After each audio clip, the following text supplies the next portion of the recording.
base sa gikatakdak nga adlaw diin himuon ang medical mission. So alang sa wala mga kahibalo, gusto na mo nga masabtan ninyo nga ang nagpasiugdan niining medical mission karong adlaw gikan baya gyud sila sa layo kayo nga lugar. Nagbiyahe sila sa ang uban nila gikan gyud sa Australia. Daghan pod ang mga Australian gyud ang citizenship, ang uban pod mga Pilipino nga nagpuyo sa Australia. Ang ilang gibuhat na naglikom sila og kantidad dako nga kantidad ang ilang gihaguan nga matigom nila just to show the love of Jesus in this island, Samal Island. So ang hago nila grabe pod og ang mga preparasyon nga ilang gihimo. Gitanaw nako ang among convo with Sir Ron, nagsugod pa sa May, bulan sa May, June, July, August, now is September, patapos ng September. So dugay ngayon ni nga preparasyon nga gihimo. Pwede ba palakpakan na to ang Ginoo o nasanan din ang Australian group? Ang ginabutang na ko dito, Filipino-Australia nga funding, nga group nga niya sa Samal. So tulo kabinyo ang naa dito sa Mambagubi, diri sa Kaputian o ang sa Talikod. Pero ang medical mission diri lang sa Kaputian. So we praise God sa kamaayo niya nga ang mga gihandom nga mga pizza, mga program gihatagan og panugot. Ang amo lang nga mapasundayag nato ngadto sa katilingban ang gugma ni Ginoong Hesus nganhi sa kalibutan, nganhi sa mga tao. Ang ganahan ako nga story about in relation ana katong the story, the parable of the Good Samaritan. No? Nga we care for others. Ato gyud ginatagad ang atong mga isig katao o nagapanginaot nga it will reflect the love of Jesus to the world. So, welcome kamutanan, minahal nga mga kaigsunan. Salamat sa inyong presensya o hinaot nga kining ministry karon daghan ang mapanalanginan, daghan ang matabangan o ang Diyos magpanalangin atong tanan. Thank you, Pastor Joel. Salamat po. Bago po tayo mag-start, tayo po ay magpe-pray. And I will invite you to stand up at tayo po ay magpe-pray para kailangan po natin ang ating Ginoo para i-bless po ang ating work. Salamat po. Our Father in heaven, we are blessed to be here in this beautiful gymnasium in Kaputian. We are very thankful, O Lord, that you have sent us from many places to be in this area. We especially thank you, Lord, for the people, the community who came here to be ministered. And we also thank you very much for all the volunteers, especially our doctors and nurses. May you be with them as they serve the community and cater for their needs. We also thank you for all the volunteers from different places who will contribute to the success of this program. Lord, please be with us. Protect us from any harm or danger while doing this project. And thank you so much again, Father, for everything that you have done and you are doing. This we pray in the name of Jesus Christ. Amen. Amen. Thank you po. Thank you po. Upo muna po tayo. Bigyan po tayo ng biyaya, ng blessing from the Bible ni Brother Allen Branson. Good morning. Thank you all for coming and for volunteering your time. Thank you. And especially want to extend a special thank you to all the doctors, dentists who took time out of their busy lives to volunteer to serve the people here. And in serving, we are doing God's work. So what was the mission of Jesus when he came? It says here,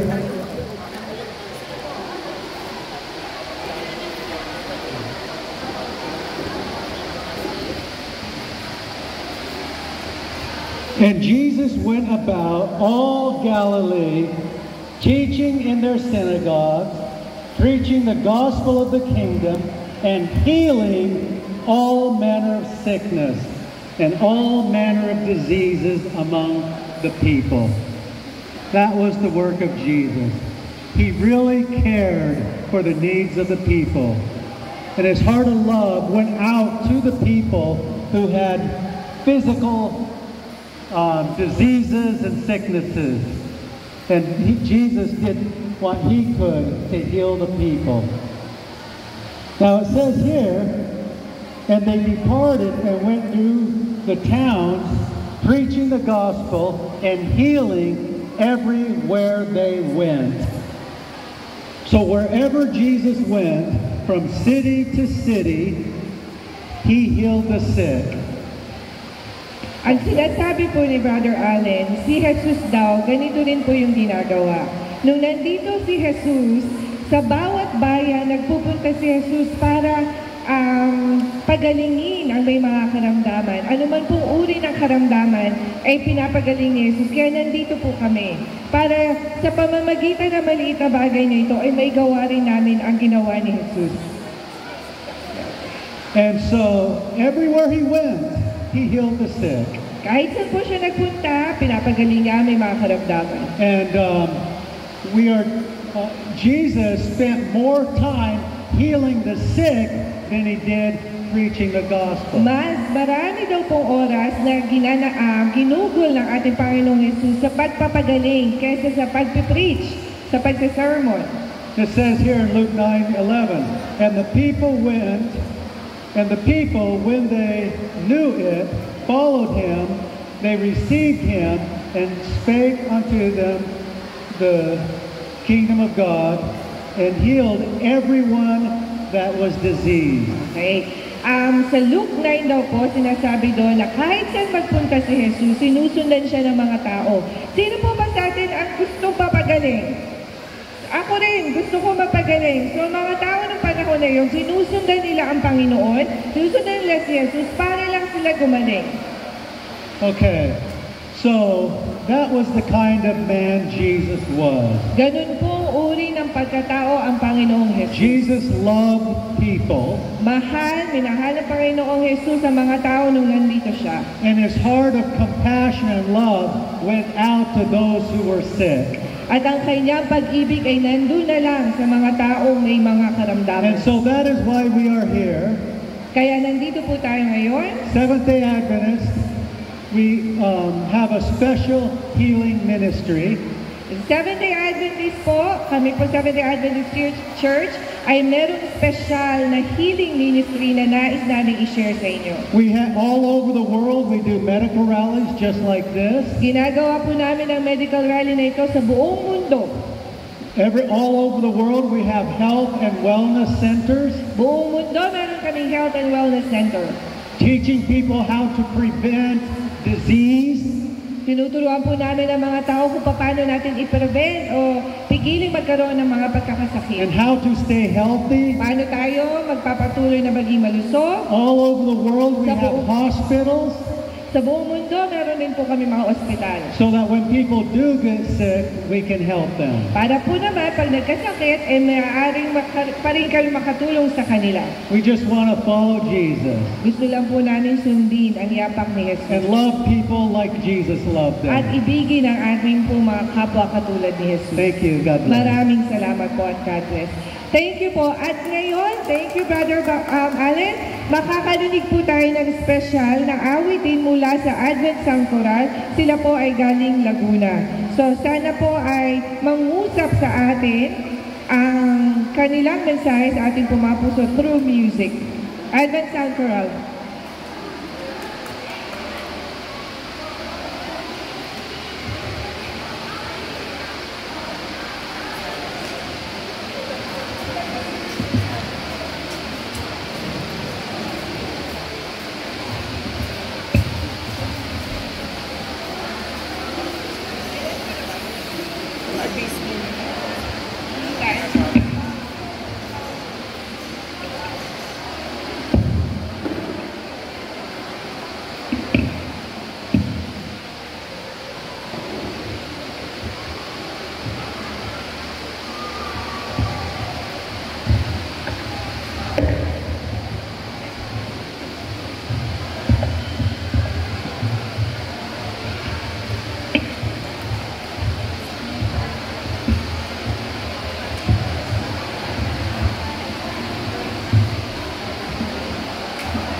Hello? Palakpakan po natin ang Advent Sound Chorale. Thank you po. Hindi po sila mga taga dito.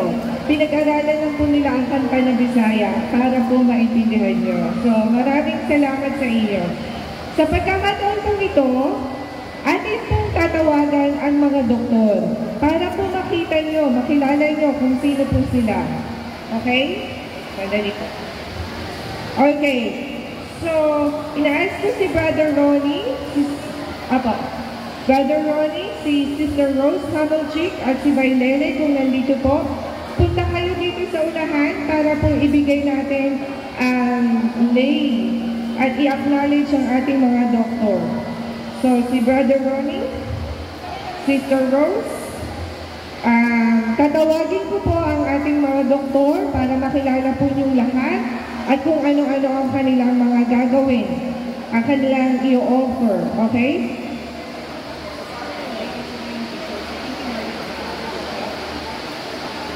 Okay. Simulan po natin sa General Medicine. Meron po tayong dalawang doktor. Pag tinawag po namin yung pangalan nyo, doktor, punta po kayo dito. Mamaya po tayo mag-register para makilala nyo po yung mga doktor na pupuntahan nyo. Okay, mamaya po paparegister namin kayo, pero ngayon kilalanin po muna natin sila. Unahin po natin ang General Medicine, si Dr. Ethel Quitanes. Dr. Ethel Quipanes, nandito na po ba Ethel, kayo? where are you? Nasaan po kayo? Dito po. Ma'am, dito po. I-recognize lang po namin kayo dito po sa unahan. Thank you po. Dr. Ethel Quipanes.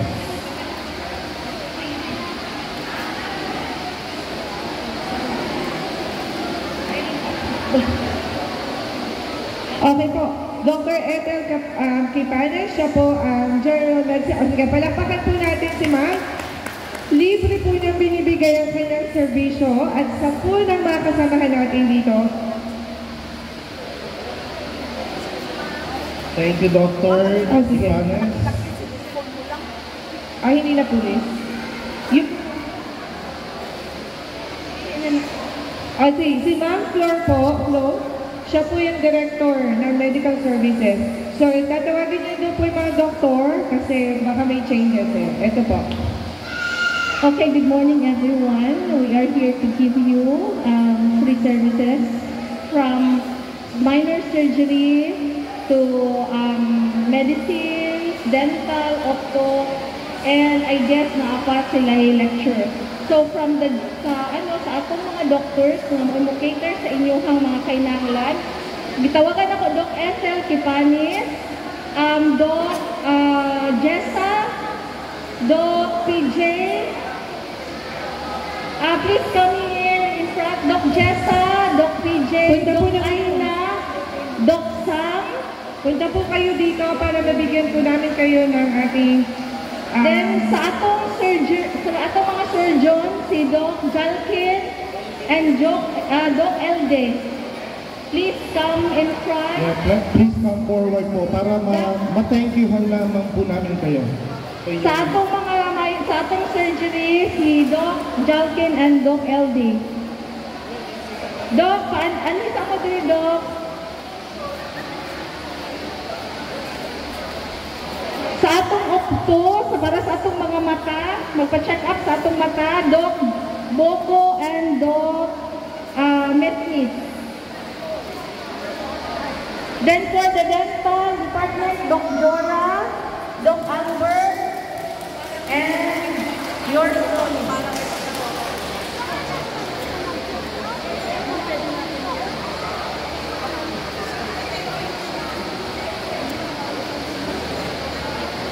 Thank you. So, ayun po, mga doktor, palakpakan po natin lahat ng mga doktor na magbibigay natin ng free services today. And syempre kay Ma'am. So, meron po tayong optomal, meron tayong general medicine, at ano po ba, minor surgery. Ma'am, paano po ba ang mechanics? Saan po mag-start? Mechanics. So, registration first, then After your registration, pwede na kayo mag-add po sa inyong mga sa kung gusto sa opto ba, sa dental ba. Ayan, dental. For dental patients, 30 pataas, kailangan na mo magpa-BP before mo manin sa dental department. Tapos,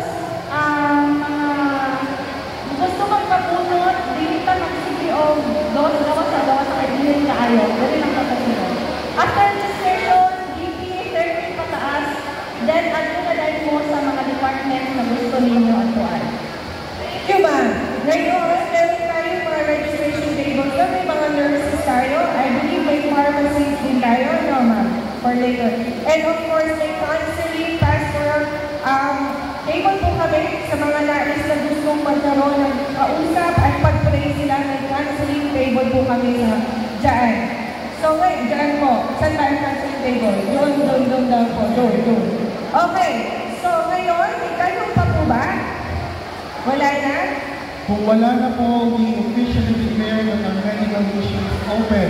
So, punta kayo sa registration table. Gusto po pa-register po yung ninyo para ma-servisyohan po kayo ng tama. Thank you po. Thank you, ma'am. Thank you all the doctors.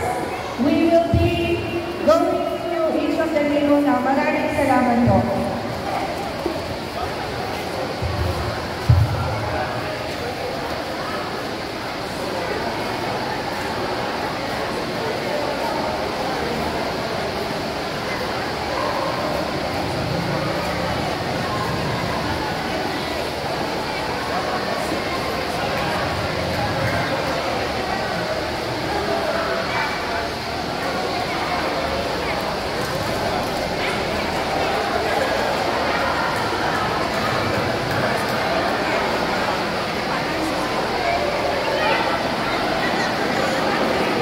While waiting po yung iba, kung gusto niyo po magpa-counseling at mag-pray, yun po may counseling prayer table. Nire-recognize po natin mga kaibigan natin from the Leeward Island and they're from Australia as well. So welcome.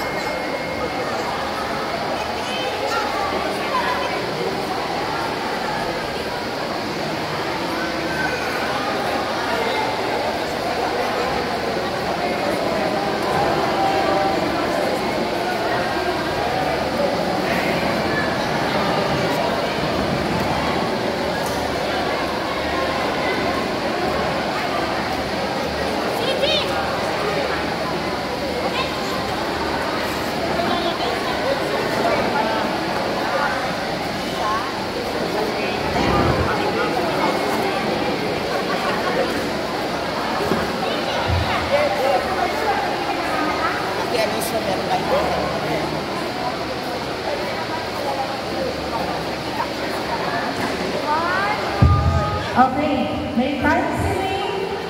Table po tayo dito. So kung sino po may gustong makausap at makapag-pray, mag-pray po kayo, meron po na counseling table. May bonus pa po. May free haircut service tayo sa table next to the counseling table. So free haircut, kung sino gusto magpagupit, dun po sa table next to the counseling table. ASC, punta kayo